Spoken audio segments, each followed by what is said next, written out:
Today on This Week Health. Right? That is something that everyone has to do in order to move fast. So I'm a big proponent of you can move fast, but you've got to have governance.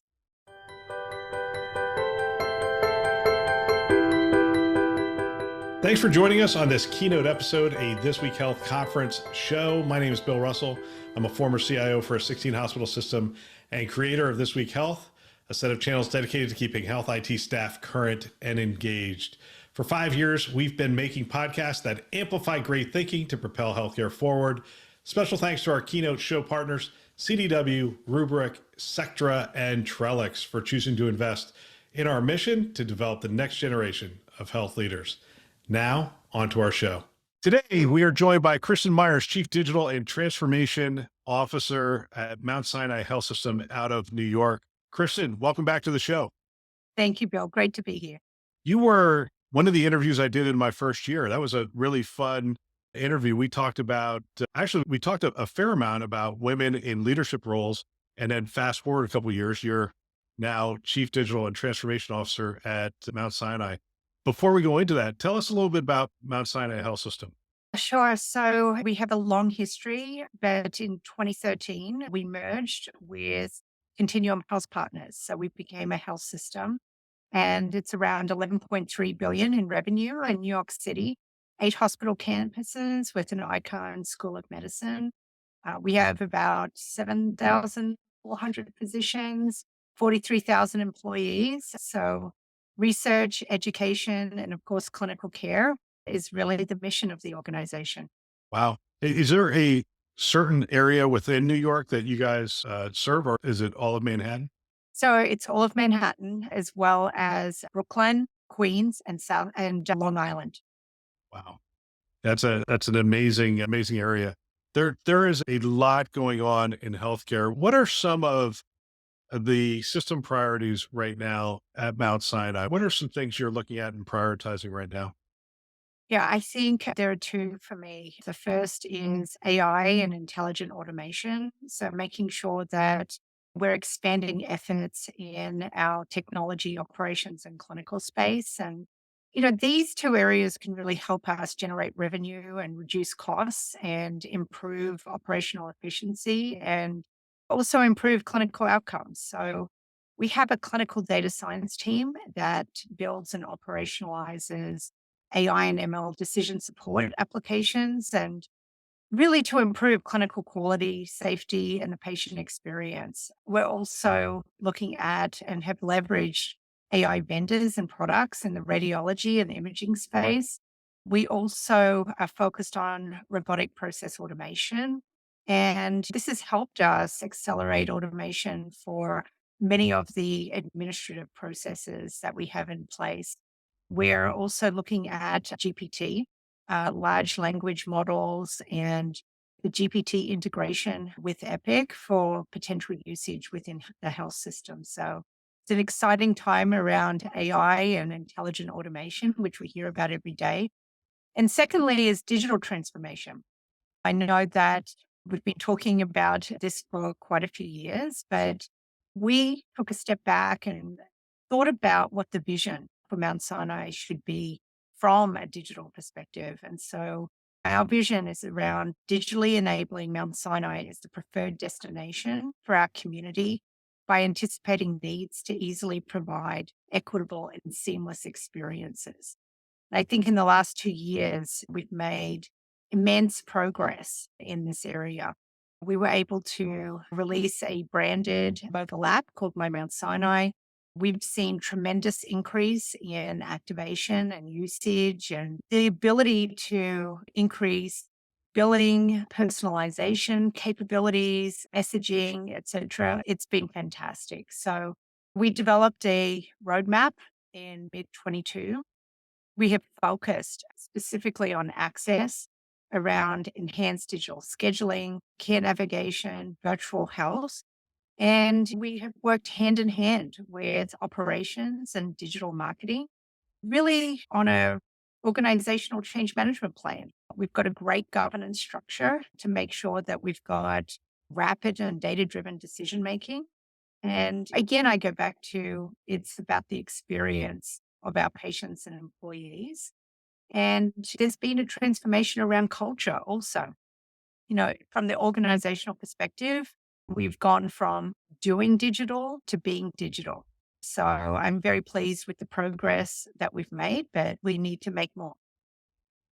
Talk to me a little bit about it. I mean, you've given me so much to ask at this point, but talk to me a little bit about doing digital to really being digital. What does that Yeah. transformation look like, and how does that feel to the consumer? I think that doing digital has been in the past very much focused on bringing in different digital products and just implementing them, maybe doing pilots, not scaling them across the organization. Yeah, But maybe being, rolling out Epic's My Chart, but that's it. yeah. And I think being digital is really around making sure you're scaling the digital products, but also integrating them into the workflow in a seamless way. And I think being experience led, whether it's focused on our patients and our employees, to create that seamless experience. I think that as someone as one of my team members always says to me around random acts of digital. And that's something that we want to avoid, right? We want to avoid all of the point solutions that don't integrate into a seamless experience. So, And the seamless experience is especially on the digital side is interesting to me because the way you described it, there's an awful lot of input that you get from the clinical side that they're looking at it saying, hey, we have to do this in order to care for these patients, in order to deliver high quality care, in order to provide access to the people in the community. And we need to be highly efficient and those kind of things. How does the clinical community speak into the digital projects? How do they help guide the digital projects? so they are completely integrated into the team from an informatics perspective, but also into the governance structure. And so we work hand in hand with them because you could provide a seamless experience, for our patients, but then have 4 applications on the back end that our physicians have to log in and out of. That's not a great experience for them. And so we're very much focused on it needs to be seamless to the patients, but it also needs to be seamless and a better experience to our employees and our clinical teams. So I think you've got to have that dual focus when you're designing digital products and then ultimately implementing them. Yeah, I remember when I first came into healthcare and the team was really proud of themselves, and they should have been. I mean, we had essentially done a single sign-on solution, and they were saying, "Look, these 14 clinical applications, it's a single sign-on, so it's seamless to the clinician." And I said to them, like, I doubted it. I mean, the login is now seamless, but I doubt the rest of the experience. Sure enough, I talked to clinicians. They're like, yeah, in order to do this, I have to go to this screen. Then I have to go over here to this screen. I'm like, yeah, they've experienced digital in their personal world and they're looking at it going, we're heading in the right direction, but we're still not there. Yes, absolutely. So give me an idea on AI. I mean, AI is interesting. There's not a conversation that I'm having these days where we don't talk about artificial intelligence and where it fits. How how does that governance group, how are they looking at AI? Are they looking at it as something that could be transformative in the near term, long term, or how are they seeing it and how do they think it will be applied at Mount Sinai? Yeah. So innovation is a key theme for the health system and for my department. And we know that there are AI products already implemented in our health system. And we see this as a growth area to really augment many roles in the organization. And we're going to have to work with these products in our day to day life. So we have 2 areas of governance. One is around deploying products in the health system, which is governed and overseen by Business Innovation Council, and it has executive leadership participation and sponsorship. And then we also have a monthly AI governance meeting chaired by our CMIO and sponsored by myself and Dr. Ridge and our CMO to really review the development, evaluation, and validation and use of AI in our clinical settings and our research settings. So we need to make sure that the AI algorithms that are used, even if they're internally generated or it's a vendor product, safe, equitable, effective, and ethical. So, in terms of key AI initiatives, we have a number of predictive models that have been developed at Mount Sinai and have been deployed around malnutrition, falls, delirium, discharge planning, and respiratory insights. We also have another number of vendor products that we use in radiology and imaging, as I said. And then on the business side, we're looking at, and we have implemented conversational AI.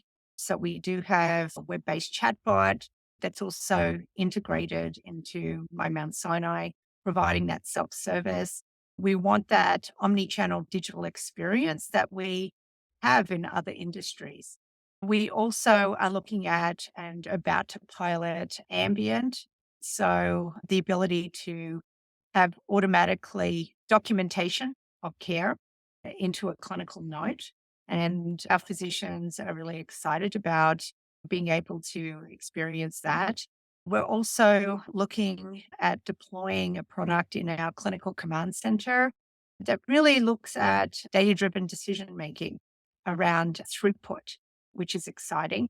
And then, there's a lot of AI based coding and automation products that we have implemented as well. And then we have our robotic process automation program. That's a program I started a few years ago to automate high volume, repeatable processes. And I think that it's been very successful. We're deployed in supply chain finance, our lab, radiology, and in my department. And we've saved over 75,000 hours annually through these automations, which is huge. So, look, I think this is an area that most CIOs or CDIOs need to focus on. There are areas that you can deploy today, but the next 4 to 5 years are just going to be very exciting. But we need to make sure that we have the right controls in place to ensure that anything that's being deployed is done in an ethical manner. So I think that the fact that we have got governance over AI and we set that up last year has been a big help in terms of overseeing it. Yeah, AI has been interesting to me because it's on the clinical side. I've always said we're going to see AI move very rapidly on the administrative side, and I think we are seeing that. And then, but I was kind of surprised with the GPT things that are coming out to see the rapid adoption of managing the inbox, generating drafts to respond to inbox messages and that kind of stuff. You're seeing Stanford, UCSD, and others move really rapidly. How do you move rapidly while maintaining, obviously, and I'm not saying Stanford and UCSD aren't because they obviously are, but how are you going to move rapidly and how are you going to maintain that oversight and quality of those initiatives? Yeah, so look, we have just implemented GPT into our Azure environment. We're spinning up our Epic and GPT integration. It'll be up and running next week, which is really exciting. So Yeah. you're moving rapidly as well. Look, I think you've got to have the right controls in place. And I think that you've had a multidisciplinary committee looking at this. We've got our head of IP, we've got our legal team involved, we have our clinicians involved, researchers. You've got to take a team oriented approach when you're looking at this to make sure that you're addressing all of the HIPAA concerns, security related concerns. We had our CISO look through everything and make sure that he felt very comfortable. That is the baseline, right? That is something that everyone has to do in order to move fast. So I'm a big proponent of you can move fast, but you've got to have governance. Yeah, absolutely. In the geography you talked about, there is it's very distinct. Access is interesting. Even though people are pretty close together, there is still an access challenge. What are some of the things you're doing to take healthcare to the community, to those people that are potentially underserved in your communities?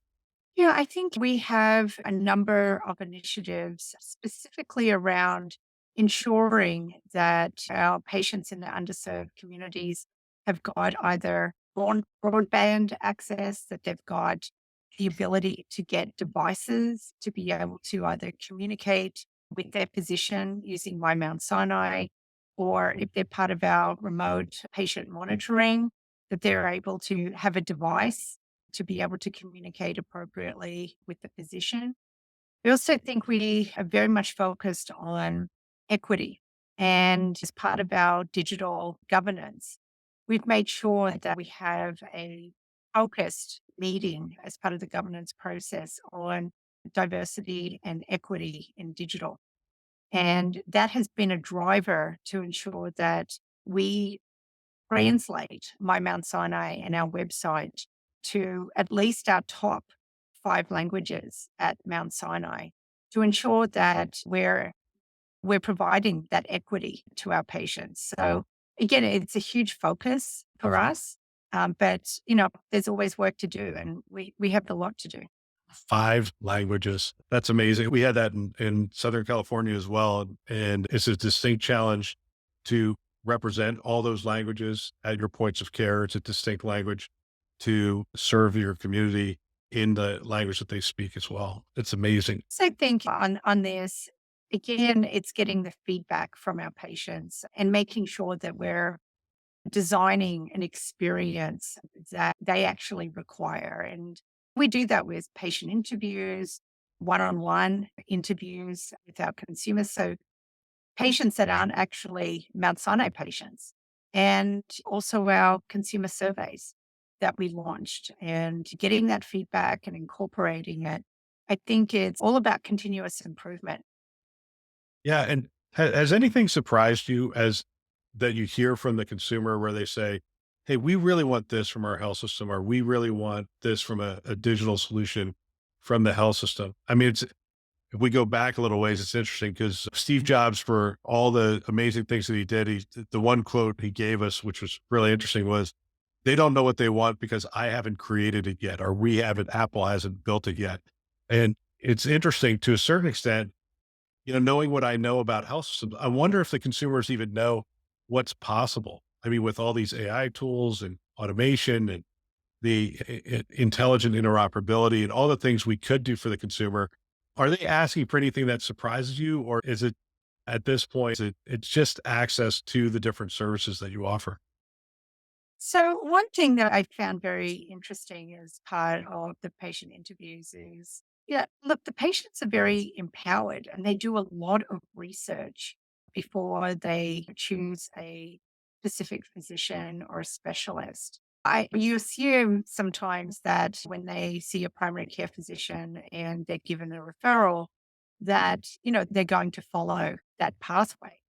And I think what we found in the interviews is that many of our patients create spreadsheets and go to multiple websites and look at all of the patient comments that are around the internet on a particular physician. And so what they actually asked us to do is incorporate a lot of that information on our website so that they didn't have to go to multiple websites to collate that information, which I thought was interesting. So That's we're working actually on that. We do have the star rating, but they would like a lot more transparency as it relates to consumer comments. And luckily for us, we have amazing physicians. And so the comments will be extremely positive. So I think that's an easy win, for instance. Yeah, transparency is really, that's phenomenal. I love that. That's what they're asking for. Is there, what progress have you made or initiatives have you done to let people know what the cost of healthcare is going to be all along the way? I mean, we have this challenge in the US around surprise bills. Have you been able to make some progress in terms of letting people know what different services are going to cost heading into it?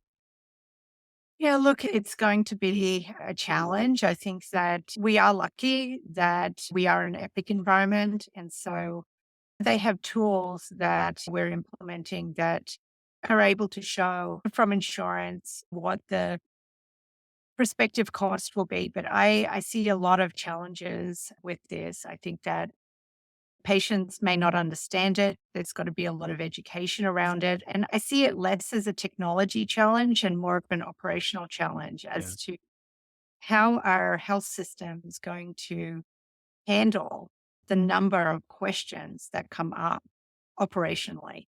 Because we're having a lot of discussions around, does this go to the billing office, to customer service billing, or is this a front end access challenge? And yeah, we're working through that.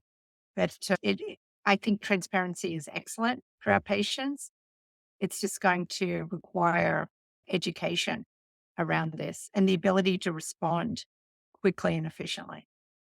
We started with there's a lot going on in healthcare, and you hold the digital transformation officer titles. I'm wondering, as you're looking at the technologies, at the staffing shortages and challenges that we have, and some of the other maybe supply chain issues and whatnot we have in healthcare, but what what does what do you think we are going to be looking at, say, 3 to 5 years from now in healthcare? What will be markedly different, and how will that be experienced by the clinician, and how will that be experienced by the patient?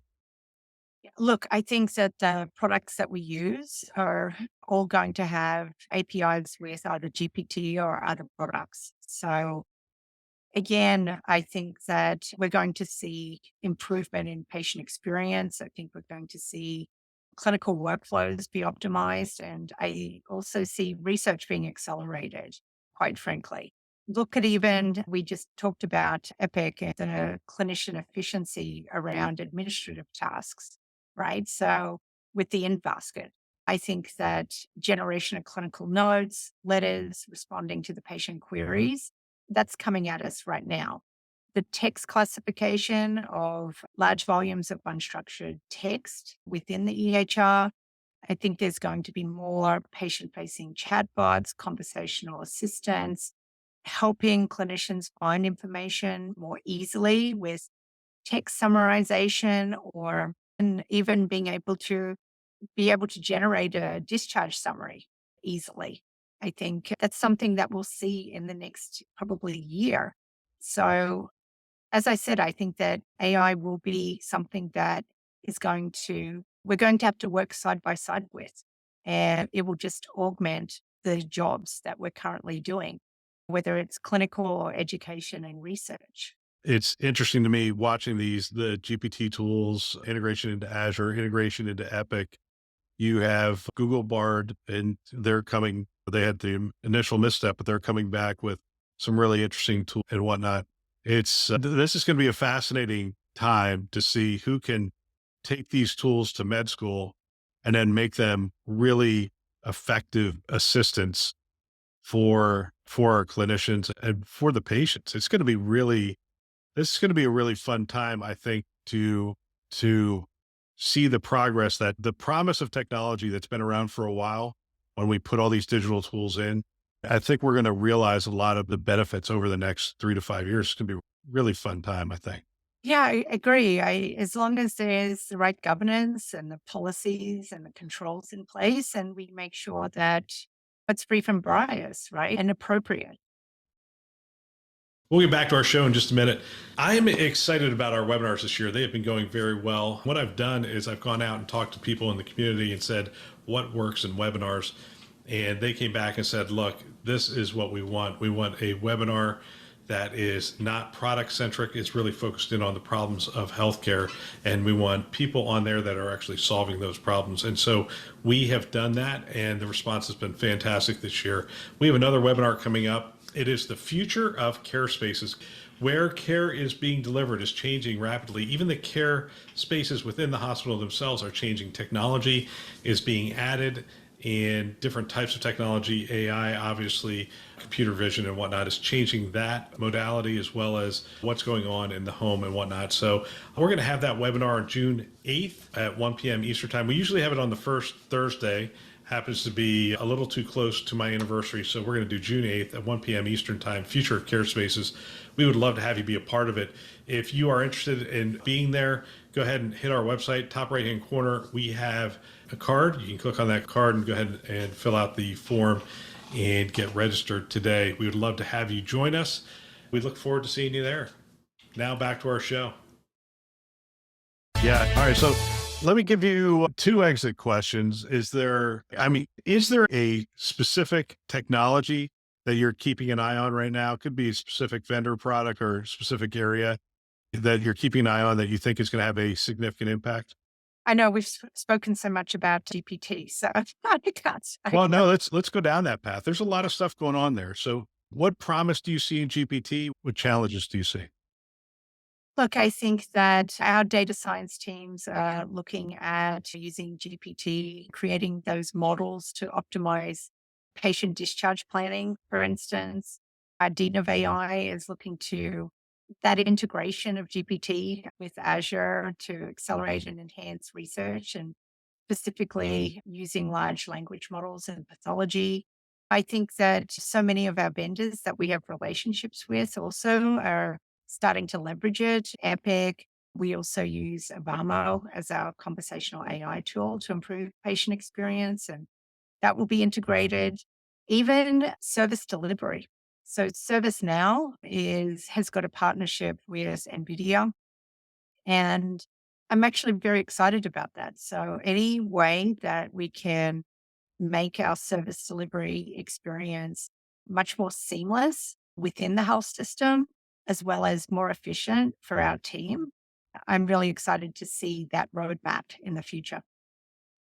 Yeah, it is, man. It's going to be really interesting to watch. I was curious that you brought up the ServiceNow solution as well, because I'm seeing a lot of systems go to platforms. They're looking for platforms. Azure's one of your platforms, obviously. I mean, you've talked about Epic as a platform.